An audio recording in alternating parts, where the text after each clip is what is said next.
नेताजी, सबसे पहले तो बहुत नए अंदाज में आज आपके लिए सोफा लगाया गया था, नीचे आप बैठे हैं, क्या कारण है? लड़ाई नहीं बची ना, ज़मीन पे मिलना है और मिट्टी बैठे हैं। लेकिन आप विधानसभा चुनाव पहले भी लड़ चुके हैं, क्या कारण आप फिर भारतीय जनता पार्टी में चले गए? टिकट रेवाड़ी के नेता को नहीं मिला। बड़े नेता है हमारे यहाँ, ये उनका फैसला है, मुझे उनसे कोई गिला। तो आप किस तरीके से अब लोगों को माइंडेड दे पाएंगे? नहीं, मैं तो खैर लोग ही देंगे। मैं तो अपना विज़न रख सकता हूँ कि मेरी सोच क्या है। काम होंगे। व्यवस्था परिवर्तन की बात कर रहा हूँ। अभी मेरी माँ एक परेशान थी, वो कह रही थी कि हमारे यहाँ कोई तेजपाल भाई, मैं 52 साल का हो गया। आ जाएगा, चुनाव निकल भी जाएंगे, लेकिन जनता की अपेक्षाएं पूरी क्यों नहीं कर पाते नेताजी? फिर ये बता दीजिए ना आप। मैं ये नहीं कह। हरियाणा के विधानसभा चुनाव की चर्चा करते करते आज रेवाड़ी विधानसभा में पहुंच चुके हैं और रेवाड़ी विधानसभा से आप पार्टी के प्रत्याशी सतीश जी यादव हमारे साथ हैं। बातचीत करते हैं किस तरह का क्या माहौल देख रहे हैं, क्या चुनाव को लेकर किस तरीके से जनता के बीच में जनसंपर्क करें। नेताजी, सबसे पहले तो मेरा सवाल, बहुत नए अंदाज में आज आपके लिए सोफा लगाया गया था, नीचे आप बैठे हैं, क्या कारण है? लड़ाई नहीं बची ना, ज़मीन पे मिलना है और मिट्टी बैठे हैं। वहाँ सोफे पे तो हो सकता है कोई मेरा बड़ा बुजुर्ग आ जाए, उनके सम्मान के लिए मुझे छोड़ना पड़े, तो अपने ज़मीन बैठ के सब मेरे, देखो सरपंच साहब मेरे साथ बैठे हैं।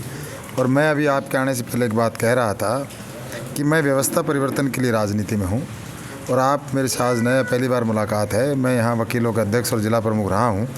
मैंने हमेशा इसी तरह की पॉलिटिक्स की है, लोगों के बीच में बैठ के। मैंने कभी कुर्सी कारसी की परवाह नहीं की, जहाँ बैठ के वहीं अपने को काम करना है। और इस इलाके में हमारे बहुत दुश्वारियाँ और परेशानियाँ हैं। तो ये जो मैं आज दरी पे बैठा हूँ, आने वाले समय में मेरे विधानसभा के क्षेत्र के देवतुल्य जनता अगर मुझे कोई मैंडेट देगी, जिता के भेजेगी, तो इसी तरह से बहुत बड़ी टीम के साथ आऊँगा। जो अधिकारी हो जिनको आप बोलते हो, उनसे प्यार प्रेम से यहीं बैठा के काम कराएंगे, जो बहुत लोगों को लगेगा कि इस तरह से भी कभी कोई काम हो सकते हैं क्या। और अभी मैंने इनको आह्वान किया है, मैंने एक रिक्वेस्ट की है कि फूल मालाओं की और पगड़ी की मेरे लिए ज़रूरत नहीं है, और जब कुछ बन जाऊँ जब भी ज़रूरत नहीं है। पगड़ी मैं गाँव में पहनता भी नहीं हूँ। मैं अपने सबसे बुज़ुर्ग, जो मेरा बुज़ुर्ग होता है, उन्हीं को पगड़ी पहनने का अधिकार है, क्योंकि बच्चे बड़ों के सामने पगड़ी नहीं पहनते। तो मैं एक ऐसी मुहिम चला रखी है मैंने इस विधानसभा क्षेत्र में, हवाई चप्पलों में पैदल घूम रहा हूँ कि 8-8 घंटे में सड़कों पर बोलता हूँ। और कहाँ से बोलता हूँ, कहाँ से ऊर्जा मिलती है, जो ये मेरे साथ, जो ये मेरे चाहे माँ खड़ी है, चाहे बुज़ुर्ग नौजवान खड़े, इनसे ऊर्जा जो लगातार निरंतर जो मिलने का काम कर रही है, वो ऊर्जा आने वाले समय में जो इस इलाके में बहुत परेशानी। भाई, आप जयपुर से आए हो, आप ऐसे शहर से आए हो जिसका पिंक सिटी नाम है, जो बहुत सुंदर है, लेकिन यहाँ रेवाड़ी में आप जाओगे, हीरो की लंदन हम इसको कहते हैं। लेकिन मुझे शर्म आती है, अगर लंदन ही ऐसी है तो भाई मेरा तो यहाँ से कोई व्यक्ति कोई कम से कम लंदन जाने का प्रयास करेगा नहीं। सतीश भाई, अभी मैं लोगों से चर्चा कर रहा था तो आपकी चर्चा बड़ी पड़ी है, लेकिन आप विधानसभा चुनाव पहले भी लड़ चुके हैं, क्या कारण आप फिर भारतीय जनता पार्टी में चले गए? टिकट रेवाड़ी के नेता को नहीं मिला। बड़े नेता है हमारे यहाँ, ये उनका फैसला है, मुझे उनसे कोई गिला और नहीं है शिकायत। टिकटों से चुनाव नहीं जीते जाते। कभी ये भारतीय जनता पार्टी की भी स्थिति थी कि हाँ, इनकी बहुत कम वोट आती थी। इस टिकट को बढ़ाने का भी काम अगर इसको किया तो मेरे बड़े भाई रणधीर सिंह है, और आज उनको भी टिकट नहीं मिली। मेरे को तो कोई ज़्यादा गिला भी नहीं है। मैं तो कोई बहुत ज़्यादा अपने आप को ये भी नहीं कहता कि मैं तो जुम्मा 4 दिन ही गया भी अपने लालच में था। देखो, ये भी कोई स्वीकार नहीं करेगा, मैं ये भी कह रहा हूँ। और मेरा लालच क्या था कि अगर मैं विधानसभा में जाऊँ तो मेरे इस इलाके का मैं कैसे विकास कराऊँ। एक पार्टी की दरकार थी, उससे पहले मैं इंडिपेंडेंट लड़ा, एक पार्टी लोकदल से लड़ा, लोकदल पार्टी मेरी ख़त्म हो गई। मतलब ख़त्म करके ये है, जो यहाँ जनाधार था वो उनका पारिवारिक वजह से कहीं ना कहीं नुकसान हो गया, नहीं तो मैं लोकदल को भी कभी शायद उनको नहीं छोड़ता। सतीश भाई, किस तरीके से लोगों को साथ पाओगे? क्योंकि मैं अभी ग्राउंड रिपोर्टिंग कर रहा था, लोग कह रहे हैं कि कांग्रेस के प्रत्याशी को हमने 40 साल से देखा है, विकास नहीं हो पाया, और भारतीय जनता पार्टी का जो प्रत्याशी चुना गया है वो बाहरी है, तो आप किस तरीके से अब लोगों को माइंडेड दे पाएंगे? नहीं, मैं तो खैर लोग ही देंगे। मैं तो अपना विज़न रख सकता हूँ कि मेरी सोच क्या है, और आप मुझे एक रीज़न दे सकता हूँ, इनको आप मुझे वोट क्यों दे। मैं विज़न और रीज़न से लोगों के बीच में हूँ। मैं पढ़ा लिखा हूँ, मैंने वकीलों की वकालत करते हुए उनके साथ भी एक अच्छा समय बिताया है। तो मैं कभी ये घमंड नहीं करता कि मैं चुनाव ही जीत गया। ये तो पब्लिक का जब मैंडेट आएगा, जब फैसला आएगा, उस दिन 8 तारीख को पता लगेगा कि मत पेटी से कौन निकला है। तो क्या बता रहा है सतीश यादव, आम जनता को क्या कह रहा है कि ये विजन है, इनको मैं रेवाड़ी में उतारूंगा, निश्चित रूप से वो काम होंगे? व्यवस्था परिवर्तन की बात कर रहा हूँ। अभी मेरी माँ एक परेशान थी, वो कह रही थी कि हमारे यहाँ कोई बच्चों को रोज़गार यहाँ इंडस्ट्री में नहीं मिलता, प्राइवेट जॉब भी नहीं मिलता, सरकारी की छोड़िए। मैं इनको एक यकीन दिला रहा हूँ, हो सकता है पता नहीं कितना करा पाऊँगा, लेकिन मेरे घर तक नहीं होगा।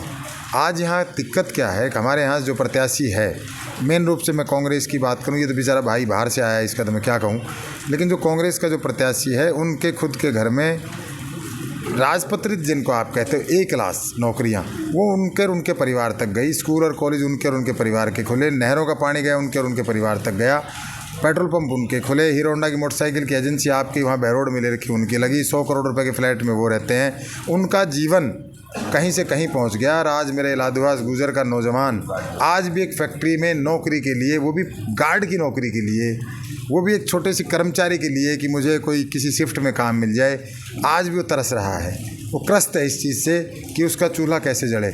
और इनका चूल्हा, इनके तो आप ये समझो कि आसमान में इनके पतंगें उड़ने लग रही है। इनकी जो आसमान में उड़ के कह रहे हैं हम डिप्टी चीफ मिनिस्टर बनेंगे, ना जाने क्या क्या बनेंगे, वो हमारे कहीं ना कहीं नमक जो जख्मों को खरीदने का काम कर रहे हैं। सतीश भाई, पार्टी से जब टिकट लाए हैं आप, पार्टी से आप लगातार घूम भी रहे हैं, गाँव की समस्या भी आपने देखी है, तो किस तरह का क्या माहौल देखा? जनता से जनसंपर्क आप लगातार कर रहे हैं टिकट मिलने के बाद, कैसा रुझान है अब की बार लोगों के बीच में, विशेष रूप से रेवाड़ी को लेकर? क्या नाम है आपका? तेजपाल। तेजपाल भाई, मैं 52 साल का हो गया और मैं यहाँ पिछले 23 साल से राजनीतिक जीवन में हूँ। मैं अपने मुँह से स्वीकार करूँ, मैंने इस 2 महीने में जितना इस रेवाड़ी को पढ़ा है, जितना जाना है, मैं 52 साल में नहीं जान पाया।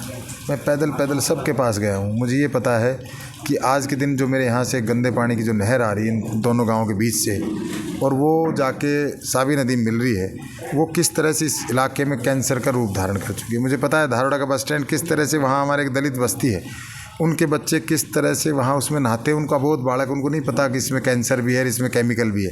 मुझे पता है धारोड़ा के इंडस्ट्री एरिया की हालात क्या है। मुझे पता है कि बाईपास जो हमारे बड़े भाई कैप्टन अजय सिंह ने बनवाया, उस पर किस तरह से रोज़ आए दिन दुर्घटना हो रही है। परसों ये गोकलगढ़ गाँव का नौजवान की वहाँ दुर्घटना हुई है और वो ज़िंदगी और मौत के बीच में गुड़गांव या दिल्ली किसी हॉस्पिटल में जूझ रहा है। मुझे पता है कि आप अपने घर तक जब रोज़गार ले जाते हो तो किस तरह से लोगों के जड़े पे आप नमक छिड़कते हो, किस तरह से एक व्यक्ति, एक नौजवान किस तरह से ये सोचता है कि यार मैं कैप्टन अजय सिंह के घर में रिश्तेदारी में क्यों नहीं पैदा हुआ, तो शायद मैं अयोग्य होते ही मुझे नौकरी मिल जाती। किस तरह से दुकानदार भाइयों के पास जाओ, एक रेवाड़ी में एक शौचालय नहीं है, मेरी कोई माँ बहन बेटी अगर यहाँ से चली जाए लादूआस से, तो वो बाज़ार में उसको सोच की ज़रूरत पड़ जाए। शौचालय तो नेचर द्वारा, नेचर कॉल है, इसको आप कैसे रोकोगे? तो वो बेचारी कहीं शर्मसार होती होगी, कैसे वो उसकी स्थिति में वापस ही घर आती होगी, या कहीं रास्ते में किस तरह से वो सोच का प्रयोग करती होगी। ये बहुत सोचनीय विषय है। किस तरह से हर बाज़ार गली में चले जाओ गंदगी का आलम है, पानी गंदा आता है, सीवर युक्त आता है। यहाँ गांव की भी कमाबेश यही स्थिति है। पूरे क्षेत्र को जैसा लगता है जैसे ये रेवाड़ी विधानसभा क्षेत्र, आप घूम के आना, आपको बावड़ी से बेहतर मिलेगा, वो हमारे पड़ोस में है। आपको कोसली उससे बेहतर मिलेगा, वो भी हमारे पड़ोस में है। ये क्षेत्र जिस परिवार को हमने 9 बार चुना है, ये क्षेत्र इतना ख़राब क्यों? तो सवाल किससे करोगे? सवाल सतीश यादव से तो करोगे नहीं। सतीश यादव सवाल करे डिस्ट्रिक्ट बार एसोसिएशन, जिला प्रमुख तो आप भी रहे हैं ना। निश्चित तौर पे मैंने काम किए हैं, आज भी सड़कों पे ले चलता हूँ, जो आज भी मौजूद है। और सतीश भाई, मेरा सवाल ये है कि जनता, चुनाव आते हैं जाते हैं, फिर दूसरा चुनाव आ जाएगा, चुनाव निकल भी जाएंगे, लेकिन जनता की अपेक्षाएं पूरी क्यों नहीं कर पाते नेताजी? फिर ये बता दीजिए ना आप। मैं ये नहीं कह रहा, अनेक इतनी बड़ी बड़ी समस्याएं, मैं ये नहीं कह रहा कि उन सबको कोई मैं जादू की छड़ी लाऊंगा और यूँ दूर करा दूंगा, नहीं कह रहा। मैंने यहाँ इनको कोई झूठा वादा नहीं किया आगे में, लेकिन आपका नेता ऐसे होना चाहिए जैसे आज ज़मीन पे बैठा है, केवल वोट के समय में नहीं। मैं एक वचन और वादा दे के जा रहा हूँ यहाँ गाँव में। परमात्मा ने अगर मुझे चंडीगढ़ भेजने का, इनकी उससे कृपा से मुझे मौका मिला, तो सतीश यादव इसी तरह से ज़मीनी नेता रहेगा जिस तरह से राजेश पायलट और चौधरी देवीलाल शरीफ के लोग रहे। इसी तरह से बीच में बैठ के बात करूंगा, इसी दरी पे, इसी चौपाड़ में। अगर बताओ अपनी समस्या, फिर इनको कोई दिक्कत नहीं चाहिए इनका ना हो। अगर आपका नेता भूखा है, ये तो उसके साथ ही डबल भूखे रह लेंगे, नेता को भूखा नहीं रहने देंगे। लेकिन नेता तो माल मारे, बढ़िया बढ़िया माल पुए खाए, और जनता यहाँ चने के लिए भी तरस रही है, फाके के लिए भी तरस रही है। दिक्कत यहाँ है, दिक्कत ये कोई दिक्कत नहीं है। इस आज़ादी की जब देश आज़ाद हुआ तो उन लोगों ने अपनी शहादत देख के भी इस देश को आज़ाद कराया। आज मैं कह रहा हूँ, आपका नेता ईमानदार हो, आपका नेता आपका सुख दुख का साथी हो, हर सुख और दुख में केवल इसलिए नहीं आया कि उसने राजनीतिक कारण बना लिया कि भाई दरी कहाँ बिछ रही है, मैं ये ढूंढता घूमूँ। वो उसके उस दरी पे जाके आपने उस परिवार के लिए किया क्या? आपने क्या उस आंसू पोंछने के लिए? ये नहीं आज कितनी मौका है, सुबह पहले आप ये सोचो, तो सुबह पहले आप ये दुआ मांगो कि कितने मरे हैं, ये ढूंढते डोलो, ये गलत है। आप ये सोचो कि मैं जो कोई किसी के साथ ऐसी कोई दुर्घटना घटी है, जिस परिवार के कोई कमाने खाने वाला चला गया, आप उस परिवार की क्या मदद कर सकते हो? उसकी दरी बैठे उसके हाथ से पोंछने का काम करो। मैं इस सोच के साथ लोगों के बीच में हूँ और इस दरी पर बैठ के ही काम कराऊँगा आने वाले समय में। सतीश भाई, मैं अभी चिरंजीव के गांव से आ रहा हूं। कल जयपुर से यहाँ पहुंचा हूं। रेवाड़ी में चर्चा है, लोग कह रहे हैं त्रिकोणीय मुकाबला हो चुका। आप मुकाबला किससे मान रहे हैं? लोग खुल के नहीं बता पा रहे कि वोटिंग किस तरफ करेंगे, लेकिन सतीश यादव का उसमें नाम चल रहा है। क्या मानते हैं, किससे मुकाबला रहेगा? आखिरी सवाल है। आखिरी कभी नहीं होता, अंतिम केवल सांस है।